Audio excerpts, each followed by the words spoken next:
The New York Giants will try to snap a three-game skid in the Windy City, while the Chicago Bears look to continue their upward trajectory. That and more on today's special crossover edition, Locked On Giants, Locked On Bears, starting right now.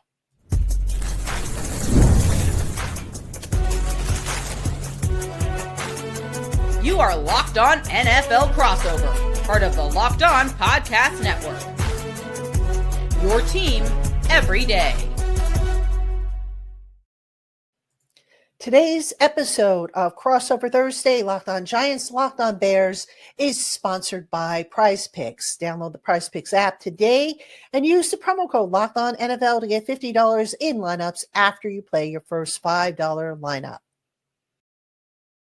Hello, everybody, and welcome to Crossover Thursday, Locked On Giants, Locked On Bears. My name is Patricia Traina. I'm the host of Locked On Giants, and I am joined by Joe George, who is the lead host of the Bears Squad Show. And we want to welcome everybody on in, our everydayers, our newcomers, and everybody in between. And Joe, very good to get together with you to discuss this big matchup out in the Midwest. Yeah, excited about it. The Giants are a fun team this year. I don't want to spoil everything, but I've enjoyed watching Jackson Dart this year, so I'm excited to talk about it.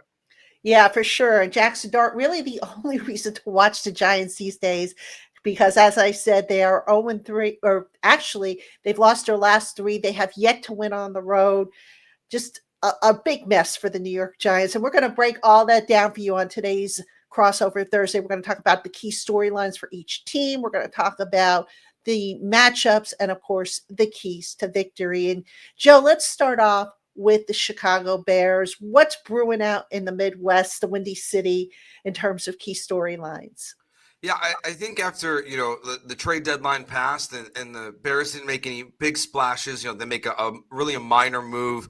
They lose one of their pass rushers last week, Dio Dangbo, to a torn Achilles. And really, to me, they can't get a pass rush still. And that's still the biggest story of what's going on this season. Yes, last week was awesome.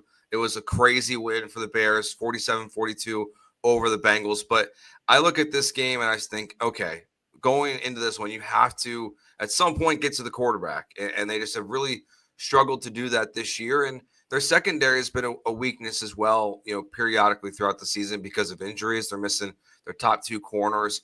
So health and getting to the quarterback has been a huge problem for the Bears. And that to me feels like it's still the biggest story. And, it feels like one of those matchups where in theory you should be able to get to the quarterback a little bit more in this game, but they haven't done that when we thought it was obvious either early in the season. Now, the Bears offense, on the other hand, I was just looking that up for an article I was writing. They're a top 10 offense. I mean, what has been the big difference besides obviously Ben Johnson coming in? Yeah, I mean, it starts with him for sure. Like Ben Johnson, it's just it runs such a different offense. Last week they ran four different trick plays during the game, and normally when the Bears run these trick play or any team runs a trick play, I feel like it's usually out of desperation. Ben Johnson runs them because they're fun. The first one he ran was a double pass that Cole Kmet threw to Roma Dunze that was dropped.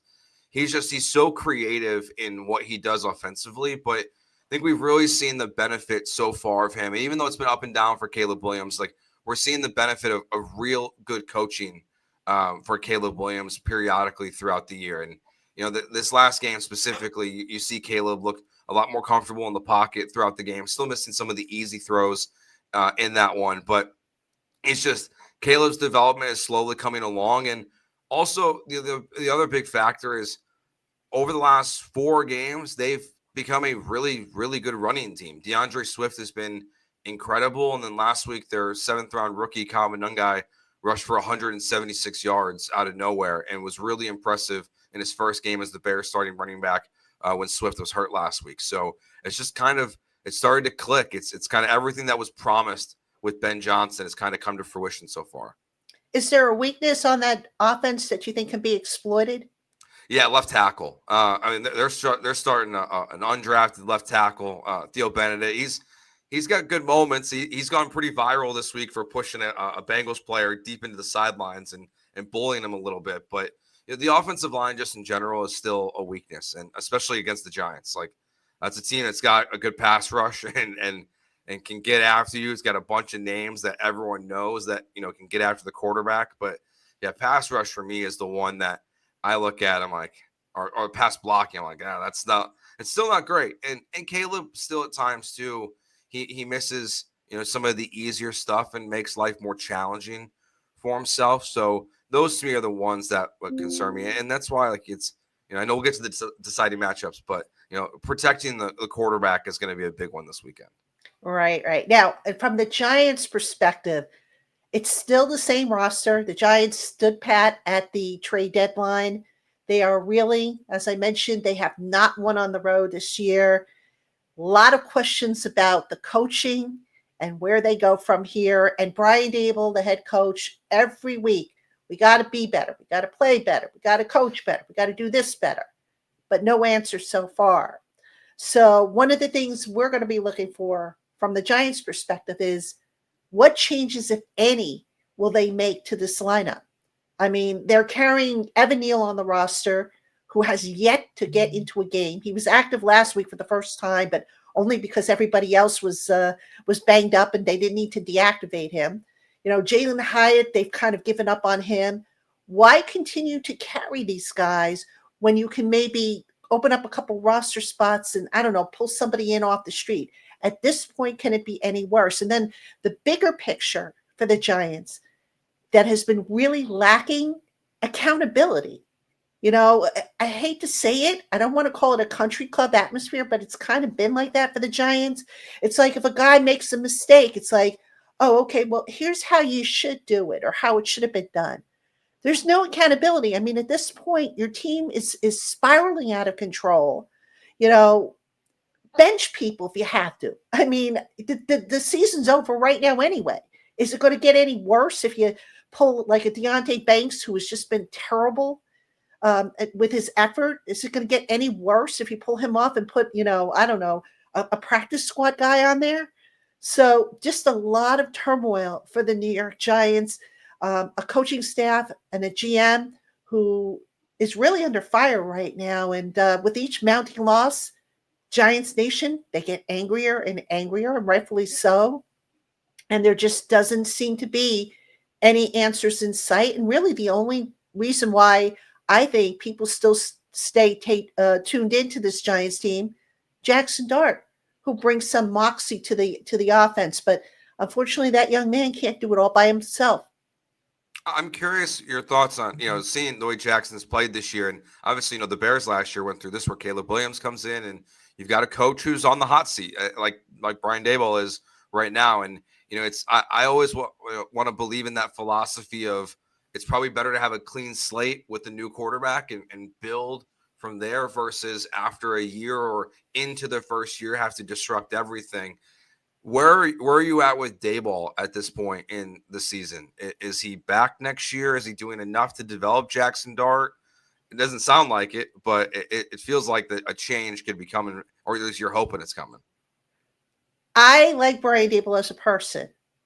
I do not think he's the answer coach. He just, every week, it's the same thing.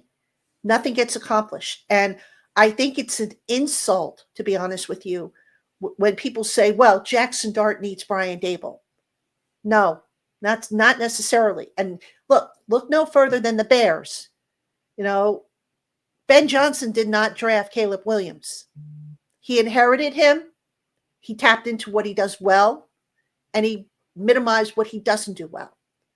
So why can't, if the Giants decide to move on in a different direction, which I believe they will at the end of the season, especially if things keep going the way they are, why can't this team hire a really good offensive mind to come in and continue to tweak a system or develop a system that Jackson Dart can excel in? I mean, let's give the young man some credit. He has worked his tail off. He is, he's got the right attitude. He's a young leader. I think if they had to do a captain's vote all over again, he'd get the C on his chest. But let's not sit here and say, well, Brian Daboll is the only reason why Jackson Dart is successful as he is, because it's not true.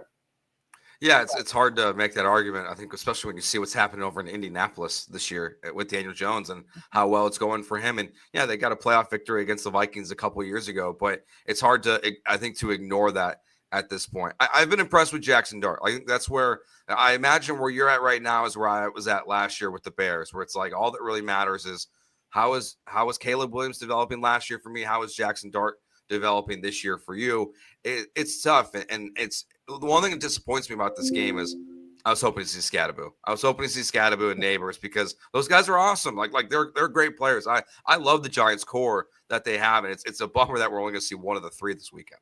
Yeah, it is. I mean, but unfortunately, that's how the game rolls. All right. Now, coming up next, we're going to talk about the key matchups. Giants at Chicago Bears this Sunday. Locked on Giants, Locked on Bears. Crossover Thursday. We'll have that for you coming right up. Hey, everybody. You know the saying, look good and feel good? The problem is that most dress clothes only check one of those boxes. They look sharp, but they feel stiff, hot, and are high maintenance. That's why there's Mizzen in Maine. Mizzen in Maine makes classic menswear with performance fabrics, so it's effortless to look sharp and feel comfortable. They invented the performance fabric dress shirt over 10 years ago, and they perfected it ever since. Their shirts are stretchy, moisture wicking, and wrinkle resistant, and machine washable. There's no ironing, no dry cleaning. And their stylish fashions make it easy to go from the office to dinner or even out on the golf course and still feel comfortable all day. Right now, Mizzen in Maine is offering our listeners 20% off their first purchase at mizzeninmaine.com with the promo code LOCKEDONNFL20. That's Mizzen, spelled Mizzen, and Maine, MAIN.com, promo code LOCKEDONNFL20 for 20% off. And if you'd rather shop in person, you can find Mizzen in Maine stores in select states. This episode is brought to you by Prize Picks. You and I make decisions every day, but on Prize Picks, being right can get you paid. Don't miss any of the excitement of this sports season. Whether you're following the NFL, NBA, or both, there's no better time to jump in on the action if you haven't tried it yet. Prize Picks is the simplest way to play. Just pick more or less on at least two players' stats, and if you get them right, you win. It takes less than 60 seconds to make your lineup, and you can play anywhere Prize Picks operates, including California, Texas, and Georgia. The new Stacks feature is a game changer. You can now pick more on, say, for example, Jackson Dart's passing yards, touchdowns, and rushing yards in the same lineup. Plus, if one of your players leaves early with an injury, the injury reboot saves your lineup from a loss. So go on, download the Prize Picks app today and use the promo code LOCKEDONNFL to get $50 in lineups after you play your first $5 lineup. That's code LOCKEDONNFL for $50 in lineups after your first $5 play. Prize Picks, it's good to be right. All right, everybody, welcome back to Crossover Thursday, Locked on Giants, Locked on Bears. I'm Patricia Traina of Locked on Giants. He is Joe George, and he is the lead host of the Bears Squad Show, and we are breaking down the Giants and Bears matchup coming up this Sunday, Soldier Field in Chicago. And Joe, it's going to be a good old-fashioned battle. I mean, if you go back in history, the Giants and the Bears, two of the oldest teams in the NFL, they used to have some really interesting battles back in the day, but I'm just kind of curious, what do you see as one of the key matchups for this week's game? I think the first one's going to be what we see, and we'll see who the running backs are for the Bears this weekend. I mean, I think we're all kind of hopeful that DeAndre Swift is going to be able to return to the lineup, but again, rookie Common guy rushed for 176 yards last week, and kind of Cam Scadaboo light in a little bit. I would say, like, he's just kind of a bully. Like, if you watch the highlights from the Bengals game, every single time he makes contact with the defender, he's pushing them. He's delivering the blows, not vice versa. I think it's the run game. Like, it's where it starts. At least, the Bears are, I think it's they're fifth in the NFL in rushing yards right now. The Giants, I believe, are second worst in the NFL in rushing yards allowed. So that to me is the one where it really comes down to that. Because as good as Caleb Williams can be at times, he's clearly at his best when Ben Johnson's got this running game going. So I think that's the first one for me that I look at is the Bears rushing attack versus the Giants rushing defense and just how that plays out this weekend. I'm curious what your first one is. Well, actually, before I give you my Oh, first go one, ahead. just to piggyback off Yeah. of that, the Giants' pass rush, which is supposed to be the strength of the team, has kind of been neutralized in part because that run defense has been so bad. So that's a really key matchup. I mean, we talk about it every week, every show I do, every one of these crossovers. It's like, the run defense has got to be there. Because if it's not there and you're giving a team second and third and one and stuff like that, now you can't really unleash the dog, so to speak. Yeah. So that's definitely a big matchup. For me, I'm going to give you, I think, a couple. I'm going to start off with the Bears defensive secondary, the pass defense. They're second, I think, in the league in interceptions. And I think they have 13 with one touchdown. So the Bears, I believe they do a lot of disguising and funky things in the back end. That's going to be a nice challenge for Jackson Dart. Now, Jackson Dart, he's a studier. I'm sure he has been dissecting every inch of the Bears film, but still, that's a tough defensive secondary, I think, to face, and one that I'm curious to see how well, the Giants counter against that, because the Bears, they do all kinds of things. And, quite honestly, the Giants right now, having lost Malik Neighbors for the season, they don't really have a receiver who can win the contested catches. And that is a concern for me. They don't have guys that can get really, decent enough separation. That is a concern for me as well. So I'm going to start there as far as, the key matchups goes. I think, it's going to be a chess game.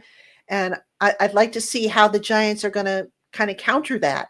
And, then you talked about the Bears offensive line and how, you're concerned about that. If the Giants can just stop that run and unleash their pass rushers, that could make all the difference in the world, because Caleb Williams, like any other quarterback on the face of the planet, does not do well when under pressure. So I think if the Giants can pull those two off and play mistake-free football, the Giants, the defensive secondary, I talked about the Bears defensive secondary before. I want to just quick talk about the Giants.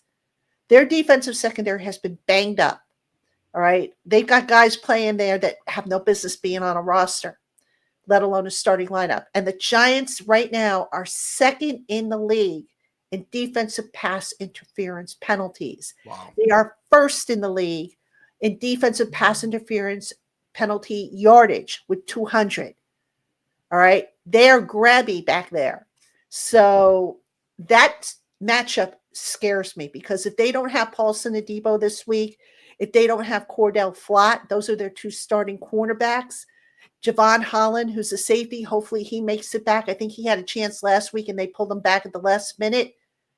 I dread that defensive secondary going up against that Bears passing attack.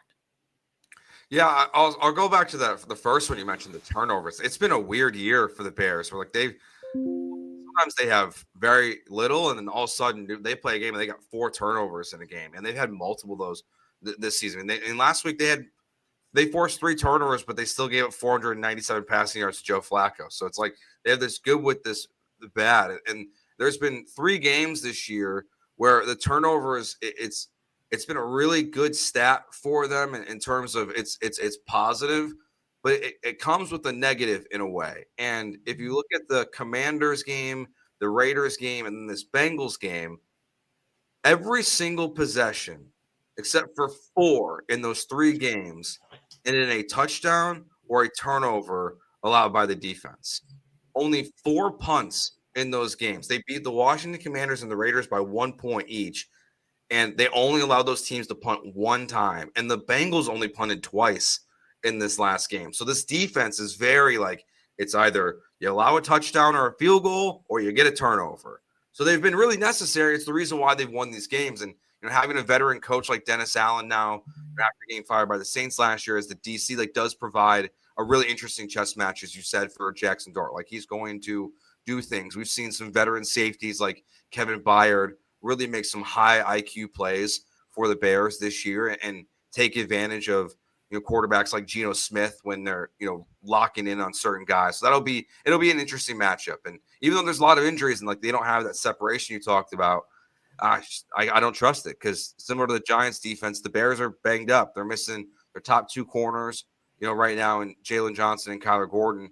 And Tyreek Stevenson, came back last week from an injury, but you're also relying on C.J. Gardner-Johnson, who's on his fourth team in this calendar year and made his first start with the Bears last week. So it's going to be. I'm with you. Like I feel very similar to about the Bears secondary. It's like I don't really trust it out there. And I think the advantage the Bears have in that moment is that their offensive weapons at this point are superior to the Giants on the outside. DJ Moore and these guys and Rome Odunze, they have the advantage a little bit, but I still don't trust them. It doesn't really matter who's playing out there. I don't trust them right now. Jackson Dart's he's gonna get some big plays this weekend.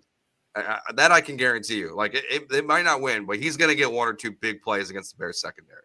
We can only hope in the land of the Giants. But let me ask you this, Joe. I mean, do the Bears do a lot of like fancy stuff with twists and disguise blitzes and all that stuff, or is that just once in a while you see that? I would say it's more once in a while.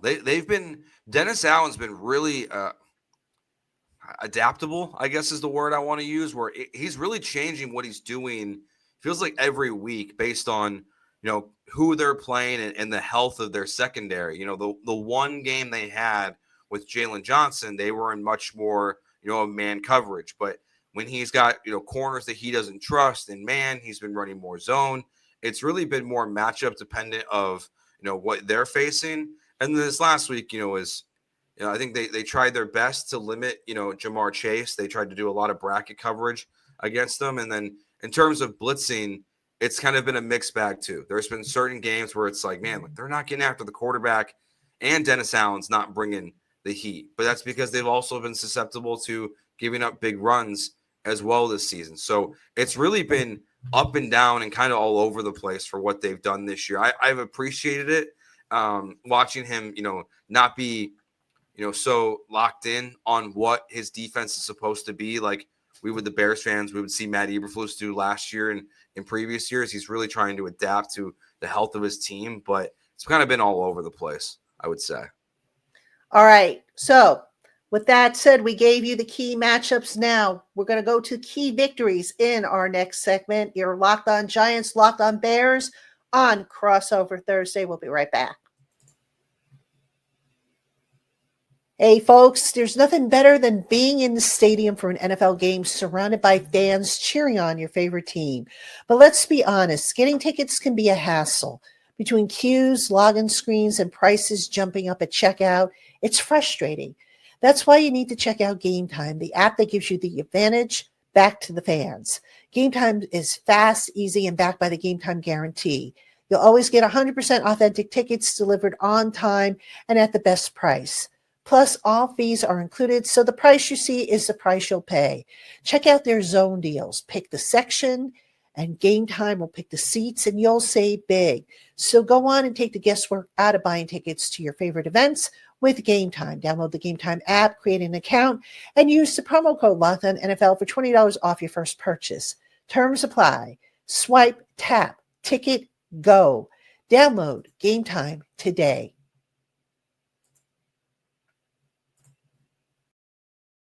All right, everybody, welcome back to Crossover Thursday, Locked On Giants, Locked On Bears. I'm Patricia, Traina, Locked On Giants. He is Joe George.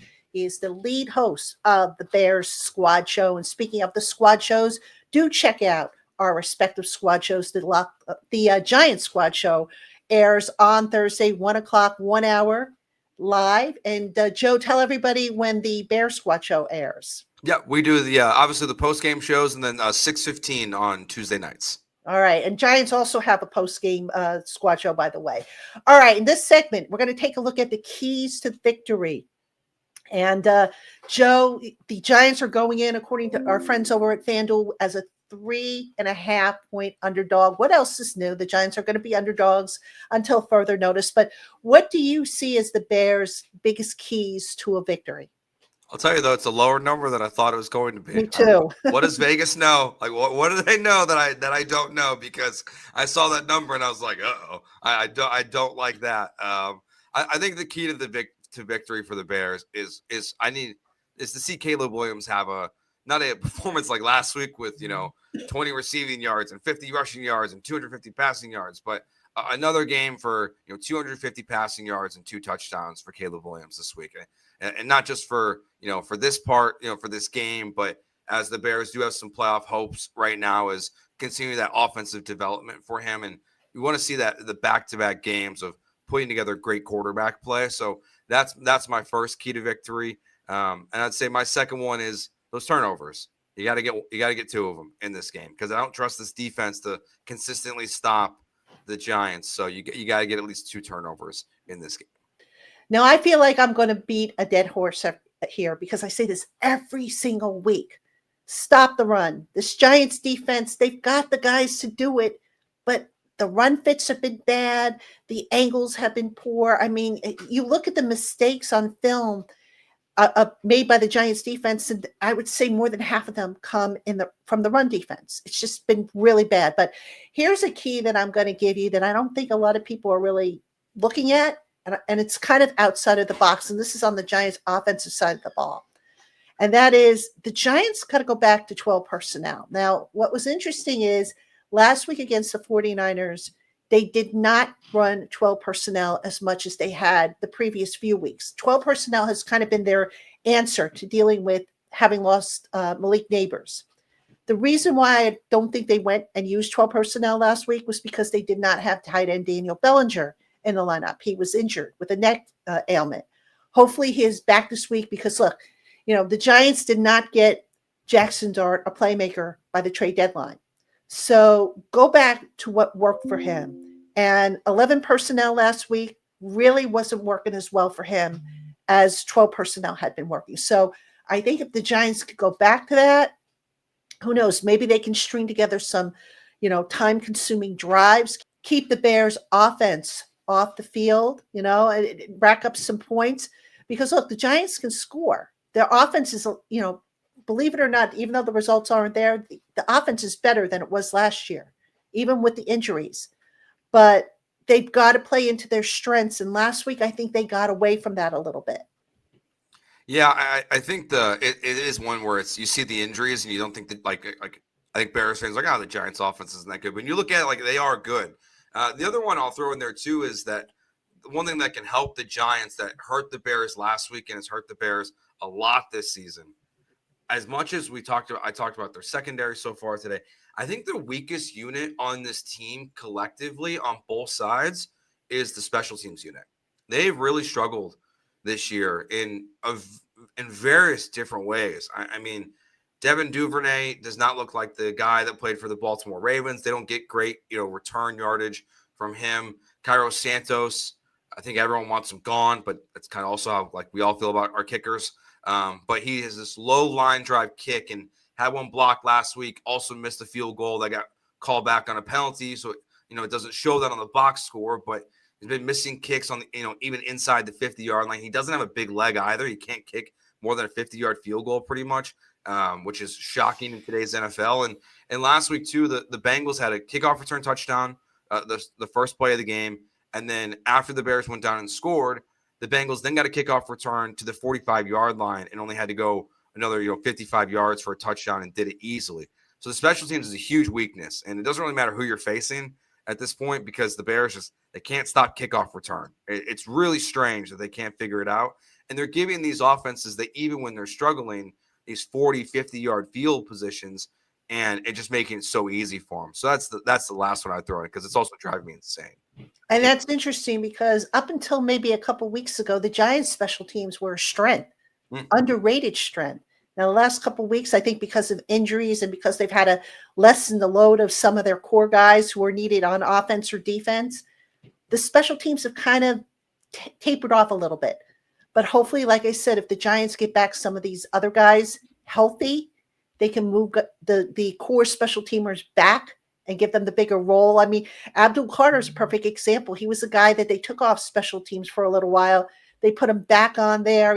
Dane Belton, who's been a core special teamer, he's had to start at safety, with Javon Holland out. So, special teams is so tricky. And then, of course, it would help if the Giants got consistent kicking from both their punter, Jamie Gillen, who just every week it just seems like up and down with him. And then, Graham Gano, they brought him back off of IR, but he missed the field goal. He has one job. He doesn't even kick off anymore. You can't have him missing field goals because that's points that you end up losing. So special teams, I'm glad you brought that up because that is an underrated but key battle. Yeah, absolutely. And no one hates that's the worst part about watching football, I think, is watching a kicker miss a field goal because, man, like it's your only job. Like, you just got to get it through the uprights. And I think, like, last week we were doing our post-game show and we were venting about Cairo Santos. And as I look at my phone, I saw that the Jacksonville Jaguars kicker had hit a 68-yard field goal and set the NFL record. And I was like, the Bears don't have a guy who can't hit a 45-yarder. Jags got guys hitting from 68. Like, what is it? So yeah, it's been a disappointing year especially because it's the one coach that Ben Johnson retained from the previous regime from Matt Eberflus. He kept their special teams coach and Richard Hightower. So having it be that much of a struggle that's been this year has been a huge disappointment for Bears fans. All right, Joe, before we wrap up this additional crossover Thursday, again, the Giants are 3.5-point underdog as of this recording, according to FanDuel. What's your prediction for Sunday's game? I think the Bears cover. I don't think it's going to be a big one, though. I think the Giants will do enough to keep this a good game. And Jackson Dart, like, I think he's a special player and will be. I was a big fan of his coming out of college. So I think the Bears win this game 27-20. All right. I can't pick the Giants until I see better play. I just can't. I mean, fool me once, fool me twice. I was picking them earlier in the year. I can't do it. I'm sorry, Giant fans. It's just not going to happen until I have reason to, till I see reason to think that the Giants are going to be better. I dare say, and I hope I'm wrong here, the Giants are going to lose by 2 scores. There's been that trend on the road this year, as I mentioned at the top of the show. I don't see that trend ending, especially, as the injuries pile up and the uncertainties continue. I mean, these guys, after a while, you could just kind of see the life is being sucked out of them. I hope they find it within them to make it a competitive game. I think some of them will. I don't know if all of them will, but I just can't go with the Giants. I'm sorry, Giant fans, but we'll see how it works out. It should be a good one as always. Like I said, 2 of the oldest NFL franchises squaring off. The Bears have something to fight for. The Giants, well, they're jockeying for a high draft pick in 2026. So we, of course, will bring you everything you need to know on our respective shows, Locked On Giants, Locked On Bears, and then, of course, don't forget Giants Squad Show, the Bears Squad Show. So hope you will check that out. We want to thank you so much for tuning into this edition of Crossover Thursday. For your next listen, get a double dose of the Locked On NFL podcast. Tyler the Madman Rowland gives you a shot of espresso to start your football day, while Tony Wiggins takes you into the barbershop for the smoothest breakdowns to end the day. Find Locked On NFL on YouTube or wherever you listen to your podcasts. For Joe George, I'm Patricia Traina. Thanks again for tuning in. Have a great weekend, and we will see you on our next respective shows.